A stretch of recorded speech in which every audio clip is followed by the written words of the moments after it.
अफीम उत्पादक मालवांचल में जहां अफीम की अवैध खेती होती है, वहीं एक बड़ी फौज इसके नशेड़ियों की भी है, जिसके लिए यहाँ एक नशा मुक्ति केंद्र भी स्थापित किया गया है। लेकिन ये केंद्र आज अपनी आर्थिक तंगहाली के चलते दुर्दशा पर आंसू बहाने को मजबूर है। यही नहीं, यहाँ के कर्मचारी जो कि नशे के खिलाफ लड़ाई लड़ रहे हैं, उन्हें भी मानदेय समय पर नहीं मिलने के चलते वे अपने जीवन यापन की लड़ाई लड़ने को मजबूर हैं। और शराब यही मरीज आते हैं, अधिकांश तो अफीम स्मैक डोरा चूरा वाले ही पेशेंट इलाज के लिए आते हैं। हम उनको यहाँ 1 माह का इलाज देते हैं।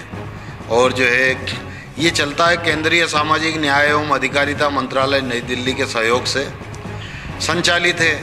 और इसके अंतर्गत हमको जो है वैसे अनुदान जो है ये अनुदान मंत्रालय से साल के अंत में आता है, पूरा साल निकल जाता है। जैसे अप्रैल से वित्तीय वर्ष शुरू होता, मार्च में आता है। और कभी कभी जो है इस वर्ष चौक के नेक्स्ट ईयर में भी आता है।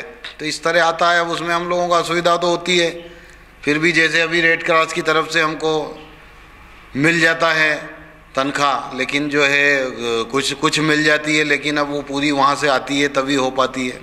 तो परेशानी असुविधा तो आती है हम सभी को, पर फिर भी हम लोग अपनी ड्यूटी तो जो ईमानदारी से करना है। समाज सेवा का जो ये कार्य है, इस समाज सेवा के कार्य में आर्थिक रूप से भी हमें परेशानियों का सामना करना पड़ता है, क्योंकि हमारा भी परिवार है और परिवार से हम जुड़े हुए हैं। लेकिन कहाँ न कहाँ पर एक संयुक्त परिवार होने के कारण ये जो व्यवस्था है हम पूरे साल भर चलाते रहते हैं। और परिवार को जैसे तैसे हमारा जो माता पिता हैं, भाई वगैरह हैं, इनके माध्यम से हम हमारी पूर्ति कर लेते हैं।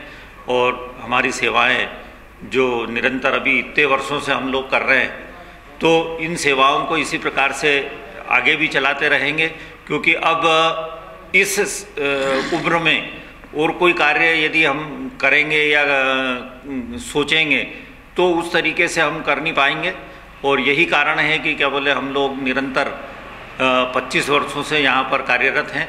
और संयुक्त परिवार के माध्यम से ही हमारा जो है पूरा परिवार का जो खर्चा है, व्यवस्था है, निरंतर चलती रहती है। और रेड क्रॉस के माध्यम से भी बीच बीच में हमें सहयोग दिया जाता है, तनख्वाह दी जाती है, तो हमारा पारिवारिक स्थिति चलती है। हाँ, तो वो तो फिर दूसरों से मदद लेके और अपना परिवार चलाते हैं, यही रास्ता है एक उसका। और जब भी समय पे तनख्वाह मिलती है तो उस प्रकार से उसकी पूर्ति कर देते हैं। यह नीमच का वो नशा मुक्ति केंद्र जहां अफीम और ड्रग्स सहित अन्य नशे के लोगों का इलाज किया जाता है। लेकिन इसके हाल देख आप खुद ही अंदाजा लगा सकते हैं कि इस केंद्र को ही इलाज की जरूरत है, यानी इसकी दशा को सुधारने की जरूरत है। लेकिन इस ओर कोई ध्यान देने को तैयार नहीं है, जबकि ये केंद्र भारत सरकार के सामाजिक न्याय विभाग के माध्यम से संचालित होता है। लेकिन यहाँ साधन संसाधनों की कमी और कर्मचारियों को मानदेय तक समय वो उपलब्ध नहीं होते हैं, जिसके चलते कर्मचारी आर्थिक तंगाली का शिकार हो रहे हैं। कई बार इसे लेकर कर्मचारियों ने विभाग से गुहार तक लगाई, लेकिन कोई इस ओर ध्यान देने को तैयार नहीं है। वास्तविकता में अपने क्षेत्र में नशे की समस्या का सामना करना पड़ रहा था, और इस हेतु इस क्षेत्र में नशा मुक्ति केंद्र का बना के और कई मरीजों को वहाँ पे ठीक किया गया है।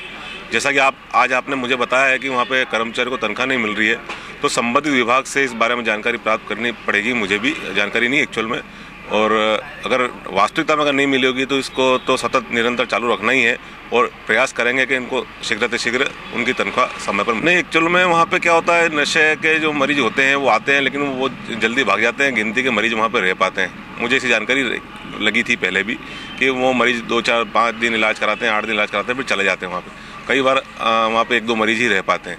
इस स्थिति में हो सकता है उपेक्षा का शिकार हो गया हो, लेकिन हम प्रयास करेंगे निश्चित रूप से। सांसद जी के संज्ञान में भी इस बात को डालूंगा मैं कि इसको निरंतर सतत जो भी सुविधाएं वहाँ पे मुहैया कराई जानी चाहिए वो कराई जाए और इसको निरंतर चालू रखा जाए।